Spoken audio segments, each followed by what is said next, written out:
Bonjour. Bonjour. Bonjour Catherine. Bonjour Philippe. Vaste sujet que vous abordez aujourd'hui. Eh oui, mais en même temps, chaque histoire, on va le voir tout au long de ces 2 heures, chaque histoire est une histoire différente, et c'est en ça que c'est un vaste sujet aussi. Et sur lequel il ne faut pas faire de généralité, parce qu'effectivement, on va être sur des émotions, des humanités différentes et des cas différents. Je suis bien d'accord avec vous, c'est sûr. Et oui, moi, en ce qui me concerne, ça m'a mené au drame, c'est-à-dire, ça m'a mené au divorce. Après avoir tenté pendant 8 années de surmonter, Donc vous étiez en couple donc depuis longtemps? Oui. Alors j'étais mariée il y a 8 ans. On est resté mariés 30 ans. D'accord, donc voilà. C'est un vrai couple depuis longtemps. Voilà. Votre compagnon donc a une aventure ou c'était quoi? Il en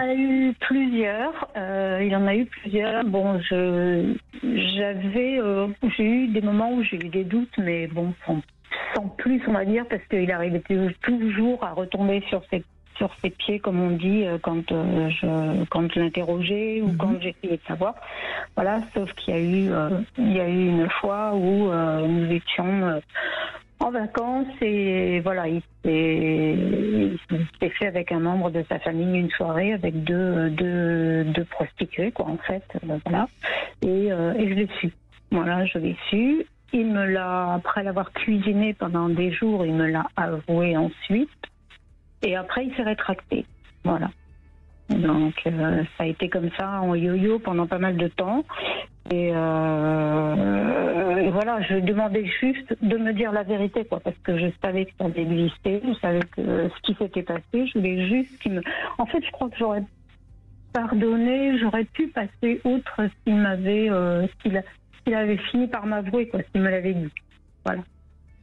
Sauf que ça n'a pas été le cas. Il est resté sur son déni pendant de nombreuses années, pendant 8 ans en fait. Je ne t'ai jamais trompé, j'ai entendu ça des dizaines de fois. Et en fait, ça m'a complètement détruit, déséquilibré. Je pense que ce qui a détruit et déséquilibré le couple, c'est ces 8 ans où on ne peut pas réellement dire les choses telles qu'elles sont. C'est-à-dire, aussi bien vous que lui, au lieu de... Alors, lui, il continuait à cacher la réalité, peut-être par culpabilité, enfin, j'en sais rien, ou peut-être parce qu'il par lâcheté. Et vous continuiez à mettre ça sur le tapis alors que vous saviez, de toute façon.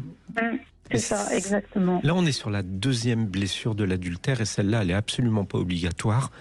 C'est la blessure de la confiance, du mensonge, de la tromperie. C'est-à-dire que on n'aura pas de débat aujourd'hui, parce que je pense qu'il n'y a pas de réponse sur est-ce qu'on doit dire ou pas dire. Mais quand un des deux découvre quelque chose, a des intuitions, commence à interroger, je trouve que le mensonge là est inutile. Encore une fois, je ne dis pas qu'il faut rentrer dans tous les détails, qu'il faut tout dire, loin de là. Mais ne pas prendre l'autre pour un con ou une conne. Voilà. Quelque part, c'est presque plus blessant, plus humiliant. Quelque part, c'est presque comme si vous disiez non, mais tu n'importe quoi, t'es complètement folle, t'inventes des trucs, tu délires, ben voilà. Plutôt que juste de dire, alors c'est pas facile, je reconnais que d'avouer sa faute, c'est pas facile, mais au moins on est sur quelque chose qui va permettre derrière d'avoir un dialogue, de s'expliquer, de dire bon voilà ce qui s'est passé pour moi, voilà pourquoi, voilà. Mais si on nie, déjà le temps d'obtenir la réponse, toutes les réponses derrière vont être compliquées, et dans la reconstruction, j'entends souvent les couples me dire oui, mais il a été capable de me mentir pendant 6 mois, comment je peux lui faire confiance aujourd'hui? Et ce mensonge, il va souvent empêcher la possibilité de reconstruction. Voilà. Mais c'est oui, en tout cas, ce qui est évident, c'est que pendant 8 ans, il y avait ça entre vous, et quand il y a ça entre nous, c'est énorme. Il y a plus nous. Il n'y a plus nous. Voilà, tout à fait. Donc, nous n'avons plus eu de sexe à ce moment-là. À partir de ce moment-là, je lui ai demandé de faire un test de dépistage du sida, parce que pour moi, ça me semblait absolument indispensable. Puisque je sais très bien mais j'imaginais parfaitement bien qu'il n'avait pas mis de protection, c'est pas le genre. Donc, si c'était avec des prostituées, je crois que souvent elles se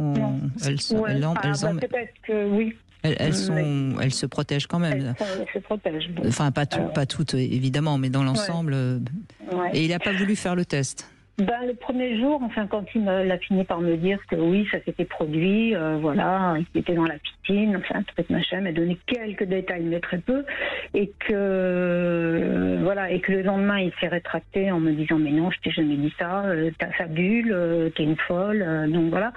Et là, à ce moment-là, non, il n'y avait plus lieu pour lui de consentir à faire un test, quoi. Donc moi, ce qui est idiot, parce que même s'il vous avait pas trompé, il pouvait aller faire le test.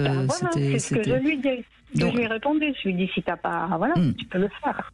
Mais en fait non, et il a jamais voulu le faire. Et pour moi, c'était une façon de m'avouer qu'il l'avait pas fait, de me faire comprendre qu'il l'avait pas fait. En tout cas, ce qui est curieux, c'est que pendant ces 8 ans, vous n'avez pas eu envie d'aller régler ça devant un thérapeute, devant un sexothérapeute, parce que ça aurait peut-être pu quand même. Il n'aurait peut-être pas voulu. Alors avec lui, non, ça n'aurait pas été possible, ça c'est sûr. Et toute seule, j'ai fait un petit peu de MDR par rapport à ça, parce que j'avais beaucoup de colère. Voilà, ça m'a aidé à apaiser ma colère. Mais en fait, ça ne nous a pas empêché d'aller, d'arriver au bout. Et puis moi, ce que j'entends, vous voyez Catherine, pourtant vous avez vécu 30 ans ensemble, mais ce que j'entends, c'est quand même un couple qui dysfonctionnait, parce que pour en arriver à être aussi têtus l'un que l'autre, ça montre bien qu'il y avait quelque chose qui de toute façon était déjà mort, quoi. Oui, il y avait déjà, oui, bien sûr, des fêlures dans le couple, ça c'est sûr et certain. Et après cette période-là, donc avec ce qui s'est passé, j'ai découvert aussi, mes enfants ont découvert qu'il était inscrit sur les sites de rencontres, Femmes Mûres et choses comme ça. Donc voilà, donc c'est ce qui a fait qu'à la fin, j'ai dit il y a 2 ans, j'ai dit bon, c'est terminé, j'arrête tout, quoi. Donc voilà, j'avais plus confiance, on n'avait pas du tout remis de sexe dans notre couple depuis 8 ans, et puis là, si je me suis dit, je crois surtout, Catherine, que vous ne l'admiriez plus du tout, et que vous n'aviez plus du tout envie de continuer votre vie et de terminer votre vie avec cet homme-là. C'est ça.